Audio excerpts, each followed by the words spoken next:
Taste the Daily. Cuddalore மாவட்டம் பண்ருட்டியில் போதைப் பொருட்களை பயன்படுத்தி ரகளையில் ஈடுபட்ட அரசு பள்ளி மாணவர்கள் ஆசிரியரை கற்களால் தாக்கிய சம்பவம் பரபரப்பை ஏற்படுத்தியுள்ளது. பண்ருட்டி அரசு ஆண்கள் மேல்நிலைப் பள்ளியில் 1500க்கும் மேற்பட்ட மாணவர்கள் படித்து வரும் நிலையில் 11 மற்றும் 12ஆம் வகுப்பு படித்து வரும் மாணவர்களில் சிலர் கஞ்சா, குட்கா உள்ளிட்ட போதைப் பொருட்களை பயன்படுத்துவதாக கூறப்படுகிறது. இந்த நிலையில் பள்ளி முடிந்து வெளியே வந்த மாணவர்கள் போதையில் ஒருவரை ஒருவர் ஆபாசமாக பேசிக்கொண்டு தகராறில் ஈடுபட்டுள்ளனர்.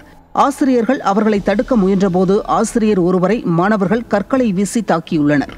நிர்வாகத்திறனற்ற ஸ்டாலின் ஆட்சியில் அதிகரித்து வரும் போதைப் பொருட்களால் மாணவ சமுதாயம் சீரழிந்து வருவதாக பொதுமக்கள் குற்றம் சாட்டியுள்ளனர். செங்கல்பட்டு மாவட்டம் கூடுவாஞ்சேரி பகுதிகளில் அடிதடி கட்ட பஞ்சாயத்து உள்ளிட்ட குற்ற சம்பவங்களில் ஈடுபட்ட 2 பேர் சிக்கினர்.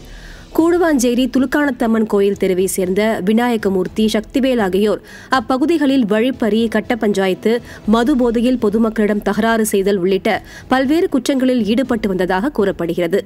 இதையடுத்து இருவரும் பிடிபட்டனர். நிர்வாகத்திறனற்ற ஸ்டாலின் அரசின் காவல்துறை கும்பகர்ண தூக்கத்தில் இருப்பதால் குற்ற சம்பவங்கள் அதிகரித்து வருவதாக பொதுமக்கள் குற்றம் சாட்டியுள்ளனர்.